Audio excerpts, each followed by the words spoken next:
Hello, जय हिंद। स्वागत है आपका हमारे यूट्यूब चैनल पे। आज का जो सवाल है वो हाइट एंड डिस्टेंस चैप्टर से एक बेहतरीन सवाल है। ये एसएससी सीजीएल का पूछा हुआ सवाल है और काफ़ी बेहतरीन लैंग्वेज है, बहुत अच्छा सवाल है। ऐसे सवाल अक्सर एसएससी एग्ज़ाम में पूछे जाते हैं और आपको काफ़ी कन्फ्यूजन क्रिएट करता है।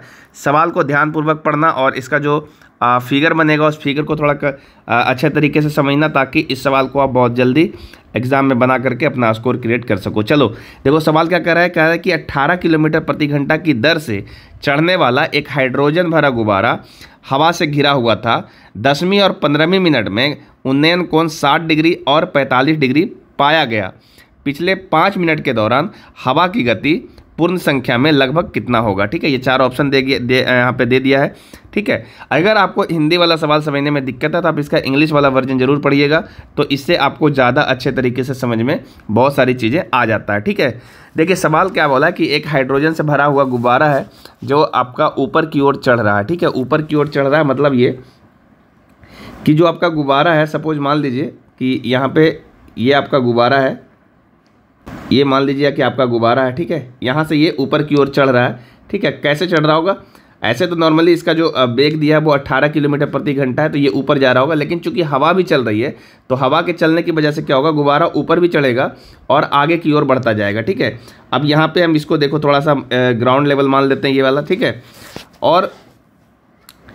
और बारी बारी से चीज़ों को समझना एकदम सही तरीके से, आपको सब कुछ अच्छे से समझ में आएगा और इस सवाल को आप आसानी से बना भी सकते हो। ठीक है, अभी जो ये गुब्बारा है यहाँ पे है, जब इसका जो टाइम दिया है वो 10वां मिनट है। ठीक है, तो 10वां मिनट पे जो इसका पोजीशन है, हम इसके पोजीशन का नाम दे देते हैं कि ए पे है, और ये धीरे धीरे ऊपर चढ़ रहा है। और अब जो इसका पोजीशन है वो मान लो कि यहाँ पे है। ठीक है, इस जगह पे, और इस समय इसका जो पोजीशन है वो 15वां मिनट है। ठीक है, और इसका नाम दे देते हैं कि बी है। ठीक है, सब कुछ तो इसके फिगर में, अगर आप फिगर सही तरीके से समझोगे तो सब कुछ आसानी से बन जाएगा। ठीक है, अब ए और बी पे पहुंच गया। ठीक है, अब यहाँ से देखो कि जब ये इस जगह पे था, पोजीशन ए पे था, यानी 10वां मिनट में था, तब वो जो कोण बना रहा था वो 60 डिग्री का बना रहा था। तो यहाँ से जो इसका एक कोण बन रहा होगा, ये वाला, ये कोण यहाँ पे 60 डिग्री का बन रहा था।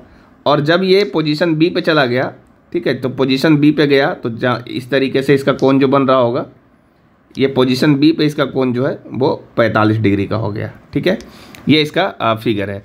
अब यहाँ से देखो समझना ये है, इसको थोड़ा सा हम यहाँ से देखो इस तरीके से मिला देते हैं, और ये देखो इस तरीके से गुब्बारा ऊपर की ओर चढ़ा होगा। ठीक है, अब यहाँ पे क्या आपको समझना है वो देखिए।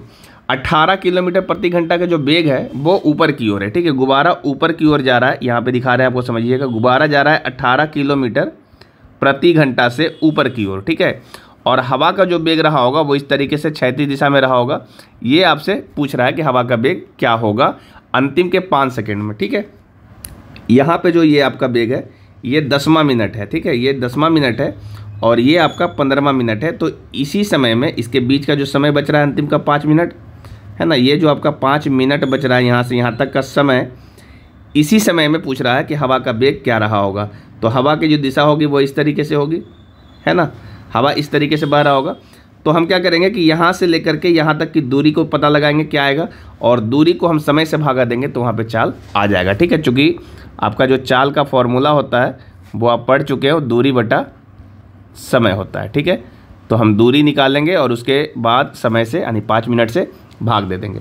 तो सबसे बड़ा चैलेंज आपका यही है कि ये वाला दूरी हम किस प्रकार से निकाल पाएंगे। ठीक है, हाँ, लेकिन ये जरूर है कि हम ये वाला दूरी आप आसानी से निकाल सकते हैं। जो आपका यहाँ पे ये वाला दूरी है, जो गुब्बारा पोजीशन ए पे पहुँचा हुआ है, तो हम यहाँ पे थोड़ा नाम दे देते ताकि आपको समझाने में आसानी हो। हम यहाँ पे जो आपका 10वां मिनट है वहाँ पे एम बोल रहे हैं, और जो 15वां मिनट है उसको हम एन बोल देते हैं। ठीक है, तो हम यहाँ से ए एम की जो दूरी है वो निकाल सकते हैं, चूँकि एम जो है जस्ट ऊपर की ओर जा रहा है। ठीक है, तो हम ए एम वाला दूरी निकाल सकते हैं बहुत आसानी से। ए एम क्या है, तो ये ऊपर जाने वाला दूरी है, तो दूरी बराबर क्या होता है, चाल गुने समय। ठीक है, तो चाल कितना है, चाल है 18 किलोमीटर प्रति घंटा, और जो ये समय लिया है वो 10 मिनट लिया है। तो 10 मिनट को हम जब घंटा में बदल देंगे तो 60 से भागा देना पड़ेगा, और इसको आप सॉल्व करोगे तो देखो 0 तो कैंसिल आउट हो जाएगा, और 6 3 18 होता है, तो ये आ जाएगा आपका 3 किलोमीटर। ठीक है, तो यहाँ से लेकर के यहाँ तक की जो दूरी यानी एम की जो दूरी है वो 3 किलोमीटर का है, और उसी तरीके से हम यहाँ से बी एन की दूरी भी निकाल सकते हैं। बी एन देखिए यहाँ पे जो बी एन दिख रहा है ये वाला दूरी, ये वाला दूरी हम यहाँ से निकाल सकते हैं कितना आएगा, है ना। कैसे निकालेंगे, तो सेम चीज़ें, ये भी ऊपर की ओर चढ़ रहा है तो 18 किलोमीटर प्रति घंटा से चढ़ रहा होगा और इसका जो समय है वो 15 मिनट है तो 15/60 कर सकते हैं इसको, ठीक है। और ये देखिए 15 चक 60 होता है तो ये वैल्यू आपका आ जाएगा 18/4, फिर कैंसिल करेंगे तो ये 9/2 आएगा, यानी ये 4.5 किलोमीटर आएगा, ठीक है। 4.5 किलोमीटर, तो ये आपका हो गया 4.5 किलोमीटर और ये आपका यहाँ से यहाँ तक हो गया 3 किलोमीटर। हम यहाँ पे लिख भी देते हैं ताकि आपको समझ में पूरा आ जाए। ये 3 किलोमीटर है और ये वाला जो है 4.5 किलोमीटर है, ठीक है। और यहाँ से देखो ये 4.5 किलोमीटर है, ये 3 आया, तो यहाँ से लेकर के यहाँ तक वाली जो दूरी होगी, ये वाली दूरी जो होगी यहाँ से यहाँ तक, ये आपका 1.5 किलोमीटर होगा। चूँकि यहाँ से लेकर के यहाँ तक का जो दूरी है वो आपने 3 कैलकुलेट कर रखा है पहले से, है ना। तो ये वाला निश्चित रूप से 1.5 ही होगा, 1.5 किलोमीटर, चूँकि टोटल आपका 4.5 है, ठीक है। तो हमने ये एक तरफ का दूरी जो है निकाल रखा है। अब आपको दूसरा तरफ वाला दूरी निकालना, चूँकि तो आपका हवा का जो चाल है वो उसी से आएगा, है ना। तो हमें ये वाला दूरी निकालना कि किस तरीके से आएगा, यानी एम एन का वैल्यू निकालना पड़ेगा, ठीक है। एम एन का वैल्यू जब तक हम निकालेंगे नहीं तब तक आपका हवा का चाल निकलने वाला नहीं है, ठीक है। तो एम एन कैसे निकलेगा वो देखिए। यहाँ पे 2 त्रिभुज का निर्माण हो रहा है, एक छोटा वाला त्रिभुज, यहाँ पे हम अगर इसको ओ बोल दें तो आपको त्रिभुज समझने में आसानी होगा। देखो त्रिभुज ओ ए और एम, ठीक है। त्रिभुज ओ ए और एम में देखिए गौर से, ओ ए और एम में 60 डिग्री का कोण बन रहा है और त्रिभुज ओ बी और एन में 45 डिग्री का कोण बन रहा है, ठीक है। तो सबसे पहले हम लोग त्रिभुज लेंगे ओ ए एम, ठीक है। ओ ए एम यहाँ पे हम बना देते हैं ताकि आपको समझने में ज़्यादा आसानी हो, ठीक है। कौन सा त्रिभुज लेना है, त्रिभुज लेना है आपको ओ, ये वाला बिंदु एम और यहाँ पे बिंदु ए था, ठीक है। यहीं पे गुब्बारा पहुँचा था ये बिंदु पे, और ये वाला जो एंगल बन रहा था वो 60 डिग्री का बन रहा था और ये ए एम की जो दूरी आपने निकाला है वो 3 किलोमीटर निकाल रखा है। और अगर हम इसमें tan थीटा का इस्तेमाल करें, tan थीटा यानी tan 60 डिग्री का इस्तेमाल करें, तो यहाँ से ए एम जो इसका आधा लम्ब होगा ए एम यानी 3 और ओ एम यहाँ से रख सकते हैं ओ एम। तो यहाँ से tan 60 का वैल्यू √3 होता है, तो हम यहाँ से ओ एम का वैल्यू कैलकुलेट करेंगे तो ये वैल्यू आएगा 3/tan 60, tan 60 का मतलब √3, और इसमें √3 से ऊपर नीचे आप मल्टीप्लाई कर दोगे तो √3 मल्टीप्लाई √3 नीचे 3 आ जाएगा, ऊपर भी 3 है तो वो 3 कैंसिल आउट हो जाएगा, तो फाइनल बच जाएगा आपका √3, ठीक है। तो यहाँ से ओ एम का वैल्यू जो है वो √3 आ गया है। और उसी प्रकार से एक बार फिर से फिगर देख लो, उसी प्रकार से आप बड़ा वाला त्रिभुज को देखिए। बड़ा वाला त्रिभुज क्या बन रहा है, ओ बी एन में 45 डिग्री का कोण बन रहा है, तो एक बार उस त्रिभुज को भी हम बना देते हैं ओ बी एन, ठीक है। यहाँ पे देखो बना दे रहे हैं, त्रिभुज कौन सा है, ओ बी एन, ठीक है। ये बिंदु है ओ बी और एन, ये आपका एंगल बन रहा है 45 डिग्री का, ठीक है। अब यहाँ से आपको क्या क्या समझना है कि अगर हम इसमें tan 45 का वैल्यू लगा दें, जिसका कि वैल्यू 1 होता है, आप समझते हो इस बात को, है ना। tan 45 1 होता है, तो यहाँ से लम्ब क्या कहलाएगा, लम्ब कहलाएगा बी एन। तो बी एन कितना है, बी एन है 4.5, चूँकि आप इसको कैलकुलेट कर चुके हो 4.5, है ना। और ओ एन, तो यहाँ से हम tan 45 का वैल्यू 1 रखेंगे तो ओ एन का वैल्यू जो है वो 4.5 आ जाएगा, ठीक है। ओ एन 4.5 आया, ओ एम √3 आया। अब फिगर से एक बार फिर से देख ले क्या क्या आया हुआ है। देखिए जब हम फिगर को देखेंगे तो यहाँ से देखो क्या वैल्यू मिला है हमको।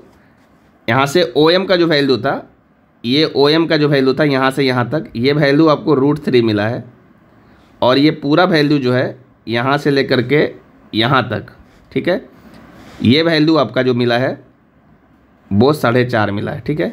और थोड़ा सा कॉमन सेंस का भी यूज करेंगे तो ये सब कैलकुलेट उतना नहीं करना पड़ता आपको, क्योंकि 45 डिग्री के कोण जब बनेंगे तो इसका लंब और आधार दोनों बराबर होगा, तो इसका लंब 4.5 था तो आधार भी 4.5 ही होगा।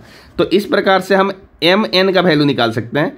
तो एम एन का वैल्यू क्या होगा, यहाँ से लेकर के यहाँ तक जो एम एन है ये वैल्यू कितना होगा, तो टोटल 4.5 है, तो इसमें 4.5 में से √3 को माइनस कर देंगे तो हमारा यहाँ से एम एन का वैल्यू आ जाएगा। और यही एम एन हमको चाहिए था कि एम एन कितना आता है, ठीक है। तो एम एन कितना आ गया, 4.5 माइनस √3, ठीक है। तो देखिए हम यहाँ पे लिख रहे हैं कि एम एन का वैल्यू कितना आ गया, एम एन का वैल्यू जो आया वो 4.5 माइनस √3 आया है। और यहाँ पे हम √3 का वैल्यू पुट कर देंगे। 4.5 माइनस इसका होता है 1.732 होता है, तो 1.7 रख देते हैं। और इसको हम जब सोल्व करेंगे तो ये वैल्यू देखो 0.8 इधर आ जाएगा और यहाँ से 3 में से 1 जाएगा तो ये 2.8 आ रहा है। ठीक है, mn का वैल्यू जो है 2.8 किलोमीटर आया। और इसी दूरी को तय करने के लिए जो समय लिया था वो समय आपका था 5 मिनट। ठीक है, कितना था? 5 मिनट। आप चाहो तो इसे घंटा में कैलकुलेट करो तो 5/60 कह सकते हो, इतना घंटा हो जाएगा।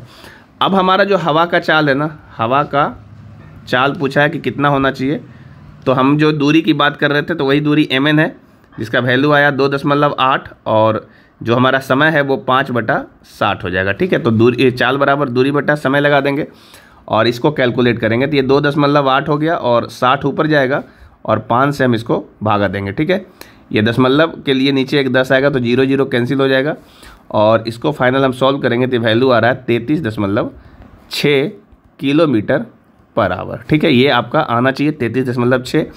अब एक बार ऑप्शन चेक करिए कि क्या आपका आंसर सही आया या नहीं आया। देखिए ऑप्शन में क्या क्या दिया हुआ था, तो यहाँ पे देखिए ऑप्शन में दिया हुआ है 7 किलोमीटर प्रति घंटा, 26 किलोमीटर प्रति घंटा, 11 किलोमीटर प्रति घंटा और 33 किलोमीटर प्रति घंटा। तो सवाल में खुद ही लिखा था कि पूर्ण संख्या में आपको बताना है। देखिए यहाँ पे सवाल में लिखा हुआ था पूर्ण संख्या में आपको बताना और लगभग बताना है। तो अभी आंसर आया 33.7 किलोमीटर प्रति घंटा, लेकिन पूर्ण संख्या में बोलेंगे तो ये वैल्यू आ जाएगा 33 किलोमीटर प्रति घंटा। ठीक है, और यही 33 किलोमीटर प्रति घंटा आपका बिल्कुल सही जवाब है। उम्मीद है आप इस सवाल को समझ पाए होंगे। देखिए एक छोटा सा आपसे रिक्वेस्ट है कि अगर कोई भी सवाल थोड़ा डिटेल में जा रहा होगा तो इसको थोड़ा सा बर्दाश्त करने की कोशिश करिएगा, क्योंकि डिटेल में इसलिए जाना होता है क्योंकि आपको समझाना है, मुझे बनाना नहीं है। जब तक आप समझेंगे ही नहीं सवाल को कि क्या कहना चाह रहा है तब तक आपकी स्पीड भी नहीं आ सकता। ठीक है, अगर बहुत सारी बातें आप समझते तो इतना सारा हमको डिटेल करने की ज़रूरत नहीं पड़ती। बहुत सारे स्टूडेंट का कमेंट आता है कि एग्ज़ाम में समय भी होता है और इतना ज़्यादा समय में कोई सवाल सॉल्व हो रहा है। तो एक्चुअल में हम सवाल सॉल्व कर क्यों रहे हैं? हम एक्चुअल में आपका डाउट को सॉल्व करने की कोशिश कर रहे हैं ना, जो आपका प्रॉब्लम है उस पर डिस्कस कर रहे हैं।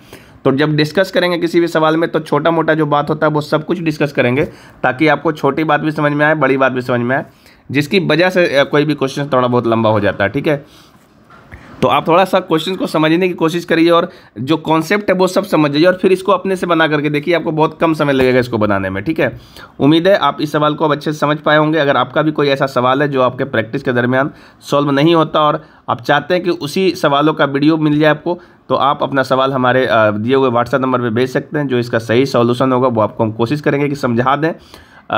बार बार हम यही बोलेंगे आपसे कि हमारा मोटिव है आपको उस सवाल को सिखाना है, बाय कॉन्सेप्ट सिखाना है, और बाय अप्रोच जब सीखोगे तभी आप उस तरह के और भी सवाल जब आपके सामने आएंगे तो आप अच्छे से बना लोगे। ठीक है, और सिर्फ मैं बना दूं अपने ट्रिक लगा करके और ये सारी चीज़ें करूंगा तो सिर्फ वो मुझे काम आएगा, वो आपको काम नहीं आएगा। तो इसलिए कोई भी क्वेश्चन को थोड़ा बहुत लंबा करना पड़ता है, वो हमारी मजबूरी है। ठीक है, चलिए आज के लिए इतना ही, हम मिलते हैं नेक्स्ट वीडियो में। अगर आप चैनल पे नए आए होंगे तो चैनल को जरूर सब्सक्राइब करना, अपने फ्रेंड सर्कल में जरूर इसको शेयर करना, ताकि और बच्चों का सवाल जो है मेरे पास पहुंच सके। चलिए मिलते हैं नेक्स्ट वीडियो में, तब तक के लिए जय हिंद।